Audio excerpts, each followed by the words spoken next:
right? Just playing an E minor triad here on the 12th fret, and then I'm putting the E note in the bass. And then sliding it into this lick.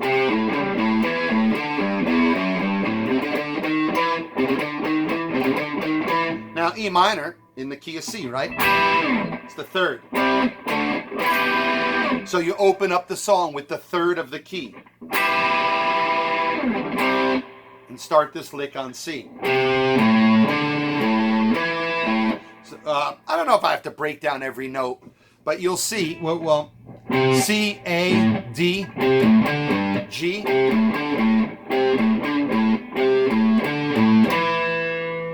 E, back to A, to D to G. Then E, F sharp, G, A.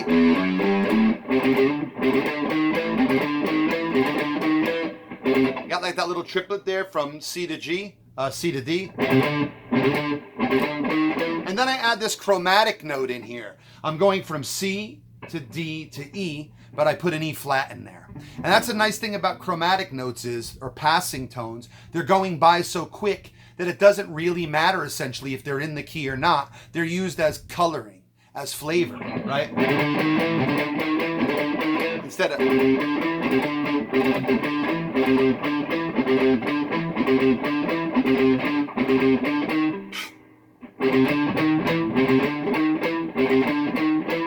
Okay, so...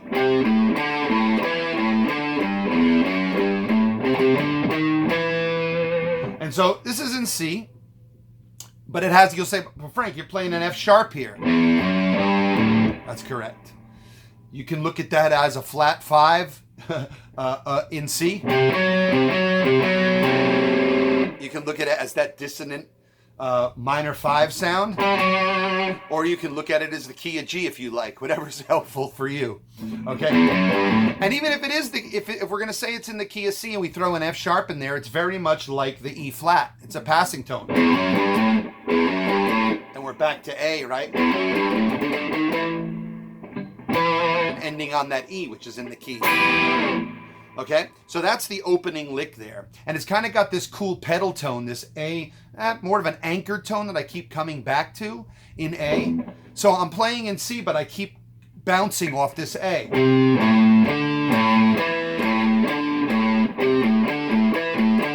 Last time I go to the G.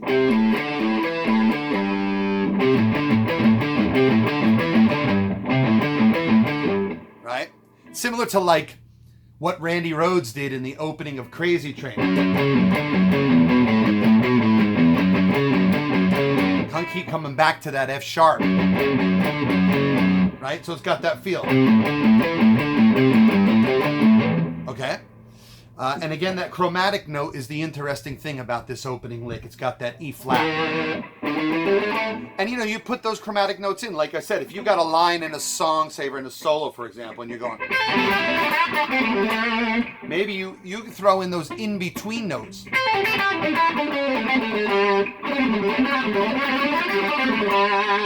And get those chromatic notes in there that are not in the key, but they sound cool, right? Very jazzy. The second part, which is the verse, is...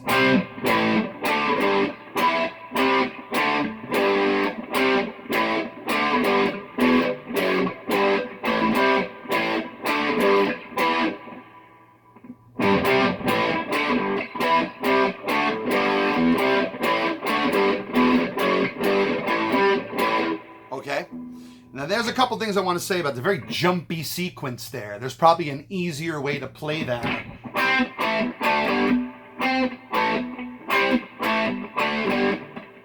So, it's C, C, A, D, G, E, C, D, G. But you play it down here somewhere all in one position, and because this is kind of, like I said, it's a real kind of hectic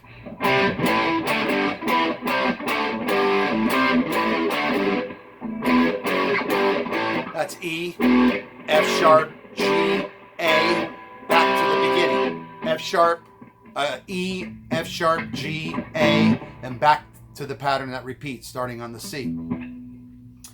This is taken from the opening lick, basically. It's a spin on the opening lick.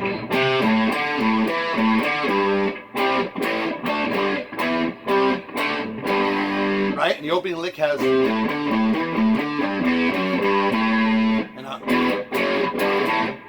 So I'm playing off that motif of the opening lick for the verses. Okay?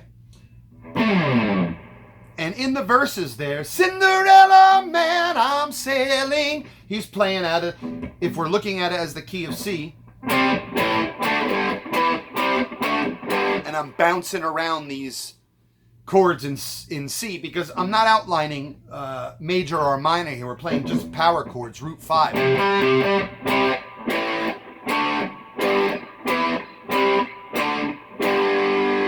Right? So it gives us leeway in what we're doing with melody, whether we're soloing or playing a melody or singing a melody, that we don't have to be as specific because we're not telling the listener that this chord is minor or this chord is major here. So we could play minor or major licks and mix them up. But he's singing mostly out of this A minor pentatonic or C major.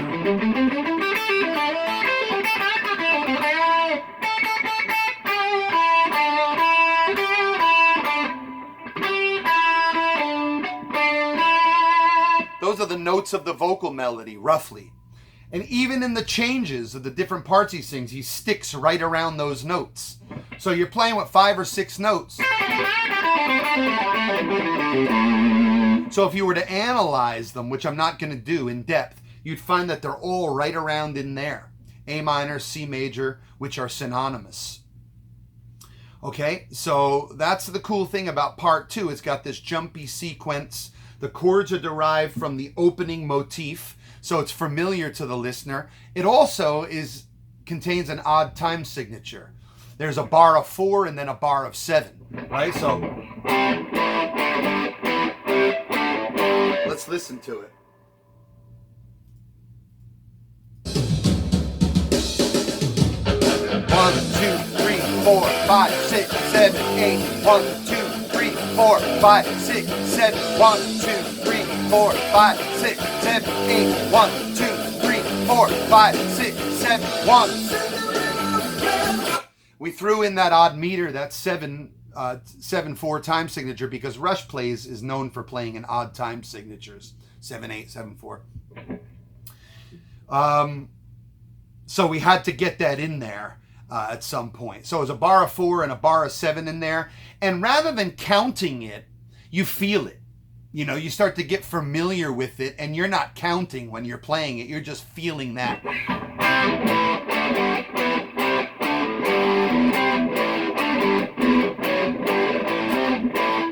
And it repeats there. And you start to get the feel of that, you know. Here's a cool little tip about counting. Let's say you're playing in 9. 1, 2, 3, 4, 5, 6, 7, 8, 9. 1, 2, 3, 4, 5, 6, 7, 8, 9. 1, 2, 3, 4, 5, 6, 7, 8, 9. You could break that up into 2 bars in your mind of 5 and 4. A bar of 5 and a bar of 4. So it may be easier for you to count 1, 2, 3, 4, 5, 1, 2, 3, 4, 1, 2, 3, 4, 5, 1, 2, 3, 4, 1, 2, 3, 4, 5, 1, 2, 3, 4, and write stuff in that feel, faster or slower. 1, 2, 3, 4, 5. 1, 2, 3, 4. 1, 2, 3, 4, 5. 1, 2, 3, 4. We've got some stuff on the album that's in 5. We've got some stuff that's in 9. So we try to squeeze that stuff in there because it's interesting and it colors the song. All right, the third part introduces an F chord, which if you're looking at this as the key of G, is out of key. If you're looking at it as the key of C, it's the 4 chord. Just figured I'd throw that in.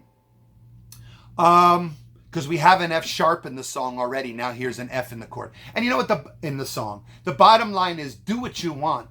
If it sounds good, it's right. If it sounds good to you, then it is good. You know, there are rules there to help us with a foundation. But rules are made to be broken, right? And the rules give us the basics. The rules of music theory give us a basis, a foundation. But you look at jazz, and I mean, they're changing keys constantly. They're throwing in passing chords in between. Example, if I'm writing a song and I want to go from C to D, I can throw that C sharp in there. Instead of just going, I can go.